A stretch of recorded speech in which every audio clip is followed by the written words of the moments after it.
जैन बच्चों, कैसे हैं आप? उम्मीद है आप लोग अच्छे होंगे, अच्छे से पढ़ रहे होंगे। आज हम आंसर जो करा रहे थे सेट नंबर 3, उसके खंड भाग के 22वां सवाल करेंगे। इसके भी इसमें 5 करने होते हैं, 6 सवाल आते हैं, हम 6 के 6 बताएंगे। तो एक क्लास में पूरे 6 क्लास मतलब 6 सवाल बताएंगे, उसके बाद अगली क्लास में बताएंगे। तो वो प्रश्न पहले आप देख लो।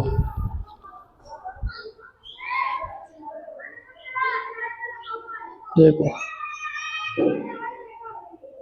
ये प्रश्न है 22वें, यहाँ से यहाँ तक के प्रत्येक प्रश्न 4 अंक का है। एक प्रश्न इधर भी है, देखो है,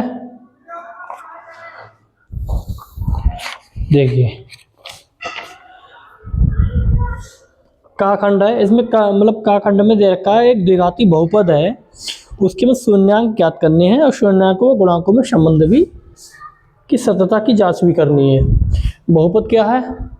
द्विघाती बहुपद क्या है? पी ऑफ एक्स है एक्स स्क्वायर प्लस का 12 प्लस का 7x। पहले से इसका क्रम में लिख लेते हैं, एक्स स्क्वायर प्लस का 7x प्लस 12। पहले सबसे पहले क्या करेंगे हम?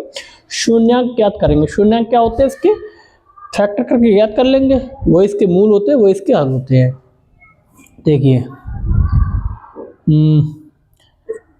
12 के ऐसे फैक्टर, 12 कम 12, 12 के ऐसे फैक्टर जोड़ने पर 7 आए, ठीक है, जोड़ने पर 7 आए, 4 3 12, x square plus 4 plus 3 into x plus 12, x square plus 4x, x के अंदर गुणा कर दो ना, 3x प्लस का 12, एक्स इन दोनों में x कॉमन है, यहाँ क्या बचा x, यहाँ क्या बचा 4 प्लस इन दोनों में क्या कॉमन है? 3 कॉमन है, यहाँ क्या बचा x और 3 चौक 12, इन दोनों में क्या कॉमन है? x प्लस 4, यहाँ क्या बचा x, यहाँ क्या बचा 3। अब देखिए इसकी शून्य ज्ञात करने के लिए इन दोनों को 0 के बराबर रखते हैं। एक बार x प्लस 4 बराबर 0, या एक बार x प्लस 3 बराबर 0, ठीक है। तो एक बार x, ये क्या आ जाएगा? x माइनस एक्स बराबर -4, ये क्या आ जाएगा? x बराबर -3। ये दो इसके शून्य का गए, ये अल्फा और ये बीटा। अब हम इससे तुलना करेंगे, किससे? ax square plus B X plus C, इससे हम इसकी तुलना करेंगे, ठीक है। इसके शून्य क्या है? अल्फा व बीटा, इसके भी देखो हमने अल्फा बीटा मान रखे हैं। तो इसकी तुलना करेंगे तो a बराबर कितना आ जाएगा? a बराबर 1, b बराबर 7, x का गुणांक है ना 7, और c बराबर 12। तो यहाँ पर अल्फा प्लस बीटा क्या आ जाएगा? संबंध क्या होता है? माइनस एक्स का गुणांक, यानी कि क्या है? v अपॉन एक्स स्क्वायर गुणांक क्या है? a कितना आ जाएगा? माइनस b कितना है इसमें? 7, a कितना है इसमें? 1, कितना आ जाएगा? माइनस का 7, ठीक है। अब इसको चेक कर लो, अल्फा बीटा आया ना, इसके अल्फा कितना है? माइनस का 4 प्लस बीटा कितना है इसमें? माइनस का 3, माइनस का 4 प्लस माइनस का 3 बराबर माइनस का 7, माइनस जुड़ जाएंगे, 7 बराबर माइनस का 7, शब्द किस तरह जांच हो गई, ठीक है। अब अल्फा इंटू बीटा माइनस क्या है? सी अपॉन ए, सी क्या है इसमें? 12, ए कितना है? 1 बराबर 12, अल्फा कितना है इसमें? -4 इंटू बीटा कितना है इसमें? माइनस का 3। ये देखो ना कितना आ जाएगा? माइनस माइनस प्लस और 4 3 12, यानी 12 बराबर 12। ये देखो संबंध की सत्यता की जांच हो गई, यही जांच करनी थी। हो गया पहला सवाल। अगला सवाल,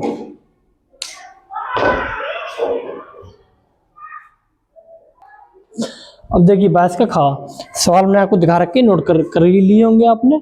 सवाल नंबर खा है, दो संख्याओं के वर्गों का अंतर 180 है, छोटी संख्या का वर्ग बड़ी संख्या का 8 गुना है, तो दोनों संख्या याद कीजिए। कैसे याद करेंगे? देखो, माना दोनों संख्याएं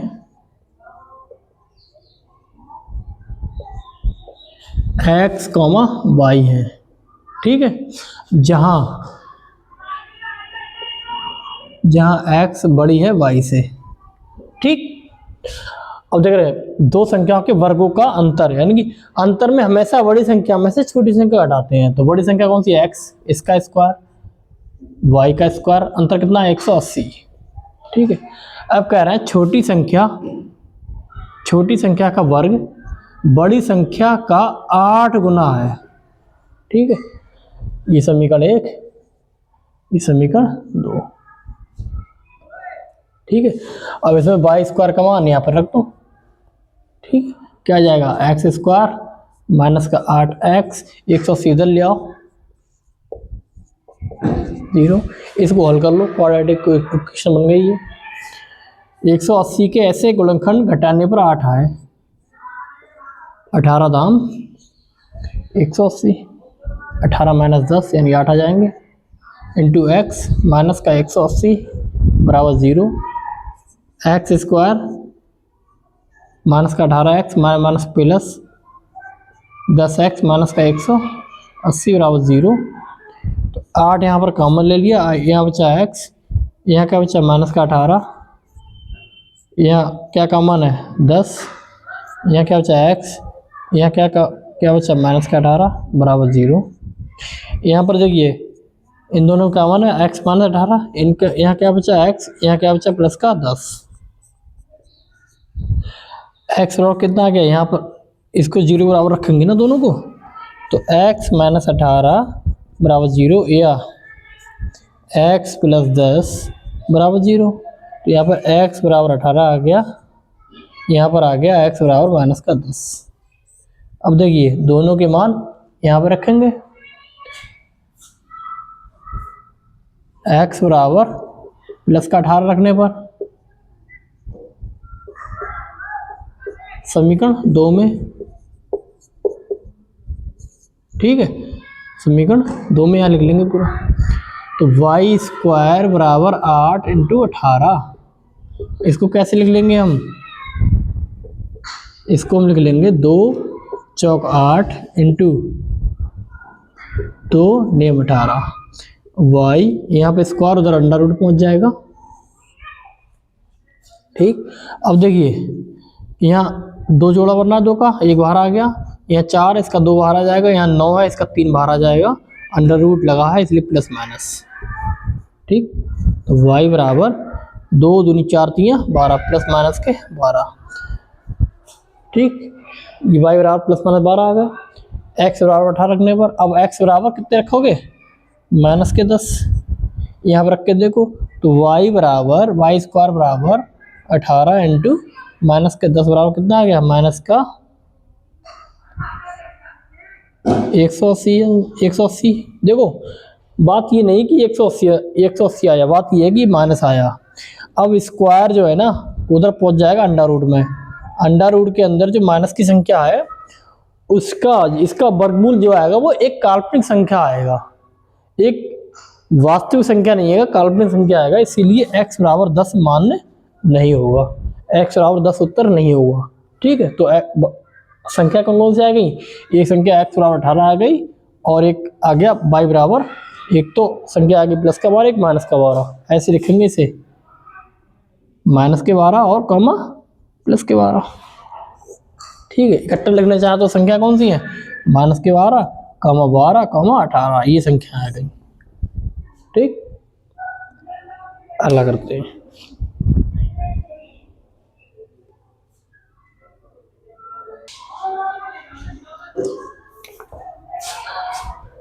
इसका गा ये लिख रहे हैं कि सिद्ध कीजिए किसी बाह्य बिंदु से किसी वृत्त पर खींची गई 2 स्पर्श रेखाओं के बीच का कोण स्पर्श बिंदुओं को मिलाने वाले रेखाखंड के द्वारा केंद्र पर अंतरित कोणों का संपूरक होता है। ठीक है, ये देखिए कह रहे हैं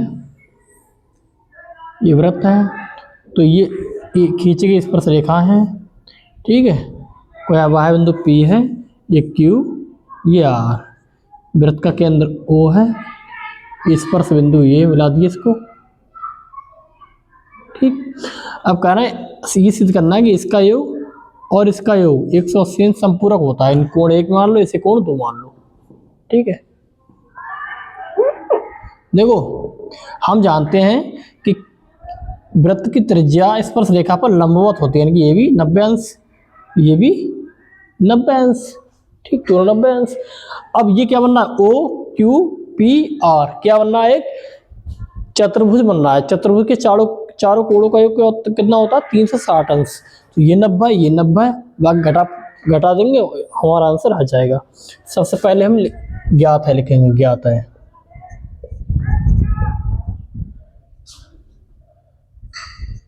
वृत्त जिसका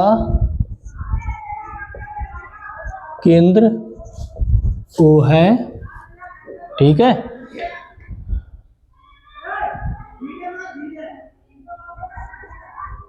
किसी y बिंदु P से PQ व PR खींची गई स्पर्श रेखाएं हैं, ठीक है। अब देखिए इसमें कोण 1 2 मान लिया, इसे 3 मानो, ऐसे 4 मानो, ठीक है। कोण 3 बराबर कोण 4 कितना होगा, 90 अंश होता है। क्यों, वृत्त की त्रिज्या स्पर्श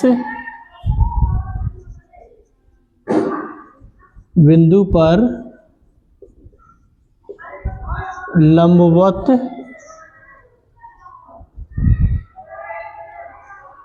होती है, ठीक है, ठीक। अब देखिए सिद्ध करना है हमको,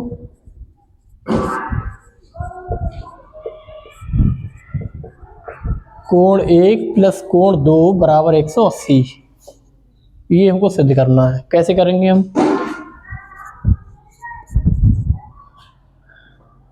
चतुर्भुज पी क्यू ओ आर में चारों कोणों का योग 360 होता है। कोण 1 प्लस कोण 2 प्लस कोण 3 प्लस कोण 4, ठीक है, कितना हो गया, 360 अंश, ठीक। अब कोण 1 प्लस कोण 2, 3 और 4 बराबर कितने हैं, 90 अंश, ये भी 90, ये भी 90 है, बराबर 360। कोण 1 प्लस कोण 2 कितना हो गया, ये 180 बराबर 360। कोण 1 प्लस कोण 2 बराबर 360, ये 180 उधर पहुंच जाएंगे, माइनस का 180 घटा दो, कितना आ जाएगा, ये 180। यही सिद्ध करना था, यही तो सिद्ध करना था, ठीक, यही सिद्ध करना है। कितना सिंपल हो गया। अब ये देखो सारे क्वेश्चन वही है एनसीईआरटी, ये भी एनसीईआरटी से आया हुआ क्वेश्चन है। ये चैप्टर नंबर 10 का 10 पॉइंट एक्सरसाइज 10.2 में 10वां सवाल है। ये एक्सरसाइज 10 एनसीईआरटी की, देख लेना चाहें, ठीक है। अगला क्वेश्चन,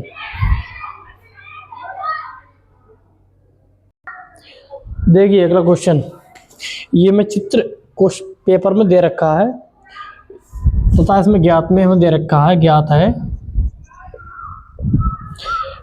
ओ ए इंटू ओ बी बराबर ओ सी टू ओ डी, ये हमको दे रखा है, ठीक है। हमको सिद्ध करना है,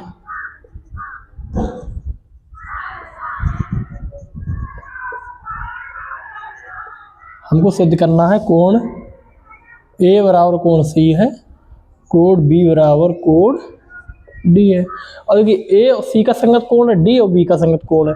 तो क्या दिख रहा है हमको, अगर हम इनको, अगर इस त्रिभुज को अगर हम समरूप दिखा दें तब ये हमारा सिद्ध हो जाएगा कि ये कोण इसके बराबर, ये कोण इसके बराबर है। कैसे हम दिखाएंगे? देखो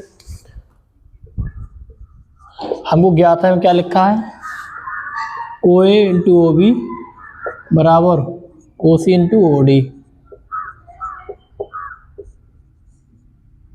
ज्ञात है। ठीक है, अब देखिए ओ ए इसका ओ ए, इसकी ओ सी। ठीक है, इसकी भुजा ओ डी, इसकी भुजा ओ बी। ये देखो, ये नीचे ले आओ इसके, देखो इसकी इस त्रिभुज में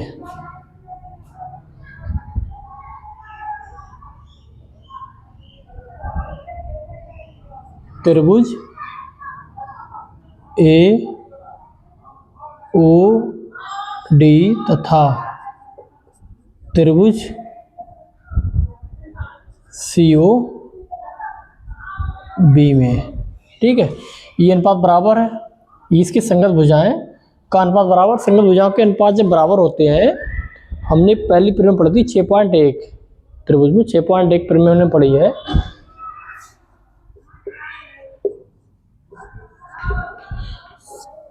अगर संगत भुजाओं के अनुपात बराबर होते हैं तो कोण कैसा होता है, मतलब तो त्रिभुज कैसे होते हैं, सर्वांगसम होते हैं। त्रिभुज कैसे होते हैं, समरूप होते हैं, समरूप। ठीक है, ये तो इसकी बराबर हो गई, दो भुजाएं। और देखो इस त्रिभुज का कोण 1, इस त्रिभुज का कोण 2, इसका कोण 1 बराबर इसका कोण 2। ये कैसे हैं, ये शीर्षाभिमुख कोण है।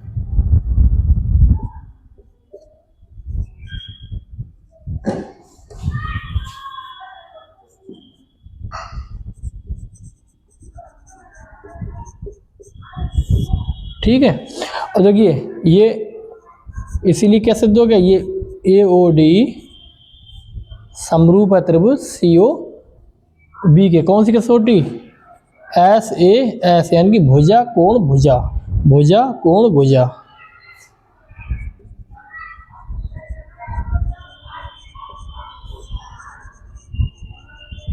ठीक है, अब समरूप त्रिभुज के संगत कोण भी बराबर होते हैं, नियम है, इसलिए इसका कोण ए इसका कोण सी के बराबर होगा, इसका कोण डी इसका कोण डी इसका कोण बी के बराबर होगा। ठीक है, इसका कोण डी इसका कोण बी के बराबर होगा, यही सिद्ध करना था, देख लो। ठीक है, ऐसे करते हैं। और सुनो, ये चैप्टर नंबर 6 में एनसीईआरटी में एग्जाम्पल नंबर 6 है। किसमें, एनसीईआरटी में। सेम है बिल्कुल, कोई अंतर नहीं है। ठीक है, तो ये करवा भी चुके क्लास में, ये भी करवा चुके हैं, पिछला क्वेश्चन, ये सारे क्वेश्चन करवा चुके हैं क्लास में हम।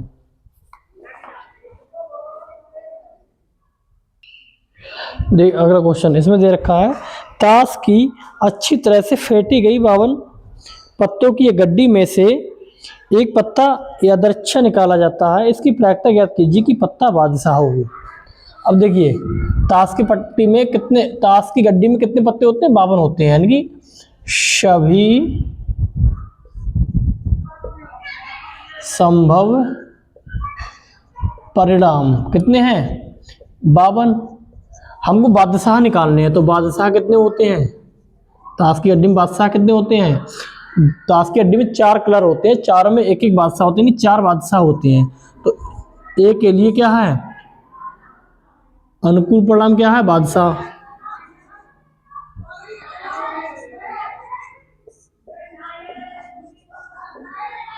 बादशाह कितने होते हैं, 4, तो 4 अनुकूल परिणाम है। तो इसकी प्रायिकता निकालनी है, निकालो। क्या होता है, फॉर्मूला होता है अनुकूल परिणाम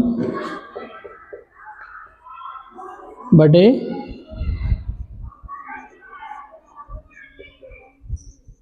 कुल संभव परिणाम। ठीक, अनुकूल परिणाम कितने हैं इसमें, अनुकूल परिणाम है 4, कुल संभव परिणाम कितने हैं, 52। ठीक, 4 एकम 4, ठीक, 4 एकम 4, 4 3 12, कितना आ गया 1/13, इसकी प्रायिकता आ गई 1/13। और बी कह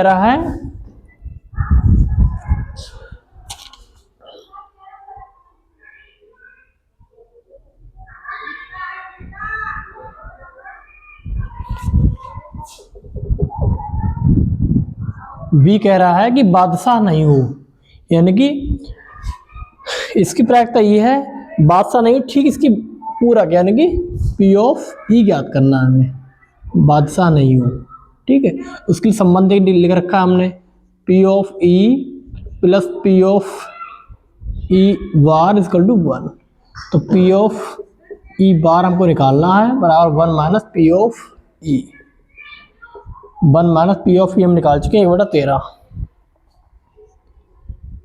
1/13, 13 कम 13 माइनस 1/13, कितना आ गया 12/13, ठीक है।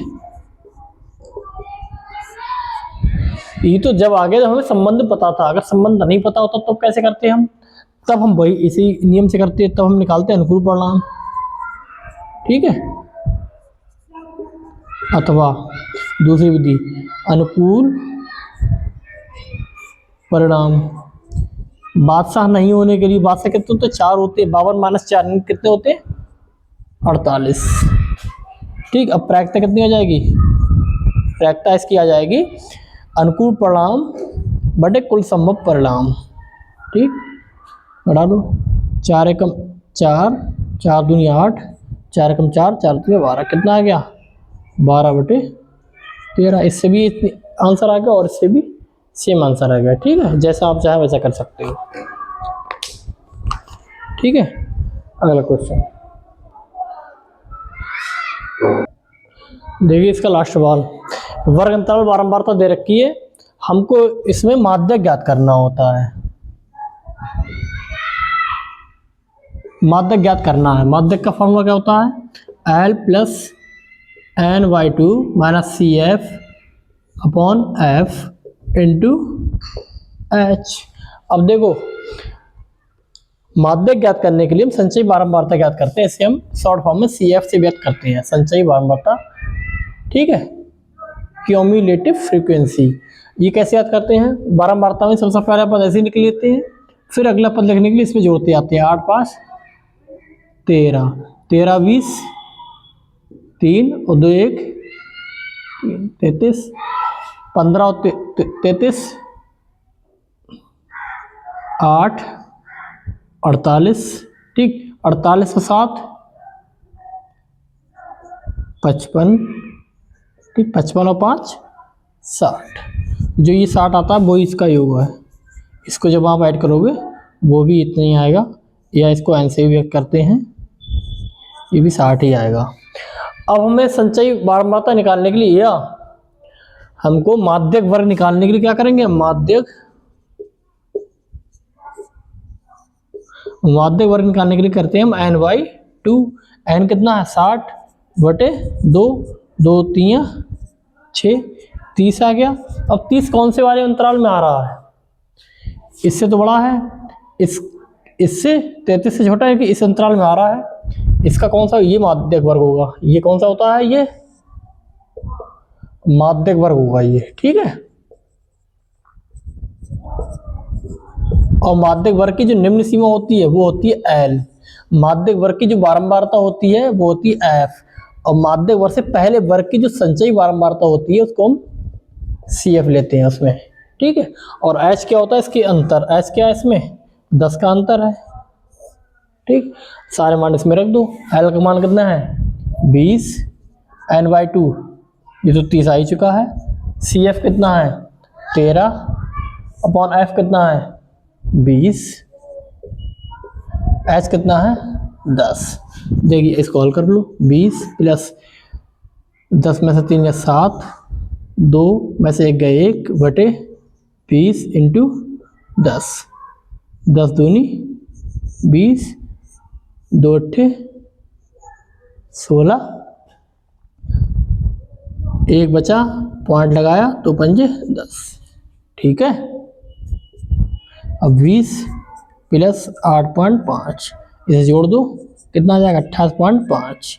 ये हमारा आ गया माध्यक। ठीक है, ये हमारा आंसर है। ठीक, अब 22 हमारा सवाल पूरा हो गया। अगली क्लास में बाकी के सवाल करेंगे। आज यहीं तक, मिलते हैं अगली क्लास में। जय हिंद।